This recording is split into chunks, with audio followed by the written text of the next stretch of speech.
This video, I talk about my 9th grade of school. My laptop couldn't handle posting a whole 15-minute video, so this is actually part 1 of 2. Okay, bye. Enjoy the video.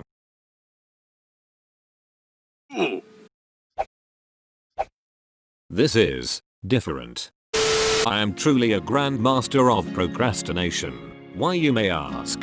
In June 2019 I graduated my 9th grade of school. It is now 2020. My time, like everyone else's time, will run out and our memories will fade away.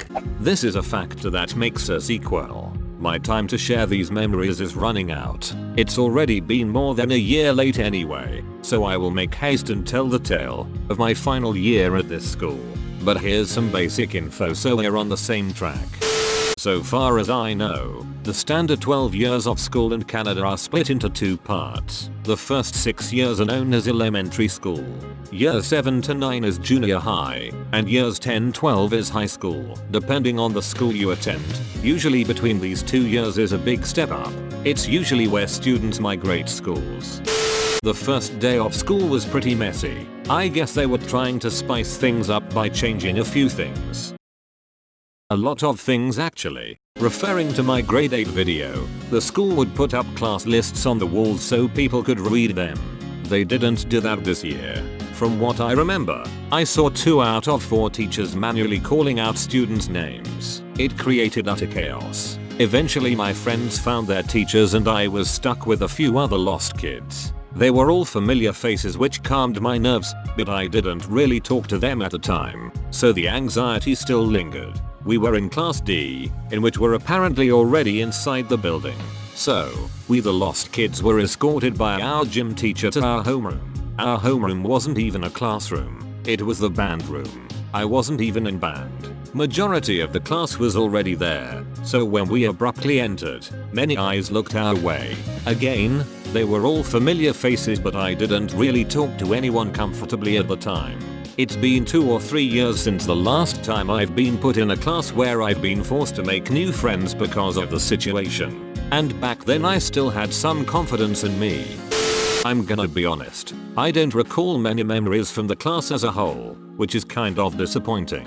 I think there was a little bit of drama within the class, but I wasn't involved or invested. From my perspective, I think we got along as a class decently well, but I'll never say that with 100% confidence. Our teacher was Mr. Sack, but he didn't actually teach his own class as a whole. You only had him if you were in band, or in one of the other classes. I really can't say whether or not he's had an impact on me, but I do remember some small moments. He pronounced my name wrong every time we did attendance. I would have corrected him, but it takes too much effort. It happened a lot during previous school years, so I just stopped caring. There was also this one time at parent-teacher interviews. He forgot I was in his class. It kinda hurt considering we were 3 months into the year, but I wasn't really surprised. I've also learned through others he dissed modern music and probably anything that wasn't classical. I experienced it firsthand on our field trip. It sucked when he killed the fun, so I understood why people disliked him. He also got worked up over some goldfish crackers, but I don't know that story. In terms of social interacting, I was completely silent for half the year. If I tried to talk to someone or vice versa, I was undeniably awkward. But I like to think I opened up to others eventually. Because it was our last year, I think it impacted me even more than it probably should have. I was even considering moving classes, even schools. Over time, as I got used to the environment, I looked at my situation as preparation for high school. It was a chance to make new friends, or at the very least, attempt to talk to new people. So with a singular positive thought in mind and a new environment to adapt to, we got our schedules and headed off into our final year. Math class was weird. Our math teacher was also the art teacher. We'll call her Mrs. Mochi, and to me, she was a very nice teacher. It was a fascinating combination of subjects, and an interesting environment to be in. Let's see what memories I have. She acknowledged that math was disliked, and wanted us to love math. So that was a good mindset to be introduced to in the beginning.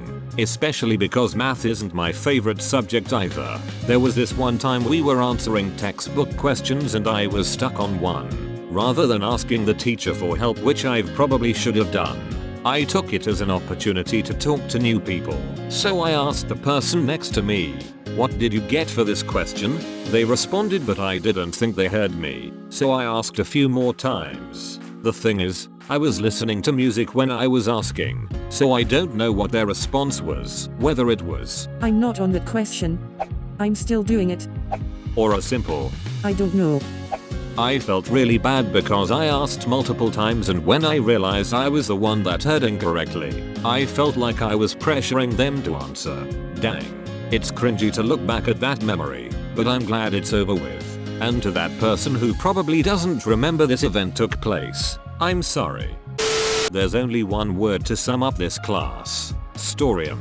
Actually, that's a lie. We had this field trip to our local library. I don't know why. We had to walk roughly an hour there, and it was mostly uphill when we needed to go back to school.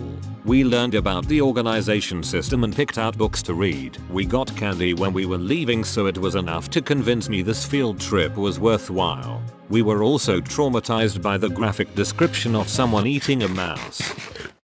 But other than that, storyum. Our teacher was Mr. Eagle. He was definitely a man of culture, and he was really cool because he memorized our names pretty quickly. We also had another guest teacher, Mr. Macaroni. This teacher duo worked really hard with the world building within this storyum, and I really respect them for that. If you don't know what storyum is, it's a platform where you write stories, and we utilized it for our projects. And to make it even more spicier, it was a group project. We made our own characters, and I do mean to brag, but my character was top tier. I was lucky enough to have a cool group of people to work with, but that wasn't the case for other groups, so that was probably a big reason why this unit lasted so insufferably long, and why people have different views of their experience. We each wrote short, medium, and long stories. We did this for like half the entire year. The idea sounded promising at first, but it became exhausting because of the constant updates and hard deadlines, and even had to work during spring break. The whole time, it felt like we were speed running through the project, and at the same time it still felt like we were behind. But looking back, it was a pretty interesting experience, and I wouldn't have it any other way. We were told they'd be published into actual books, but I don't have any updates on that, so all I can do now is wait.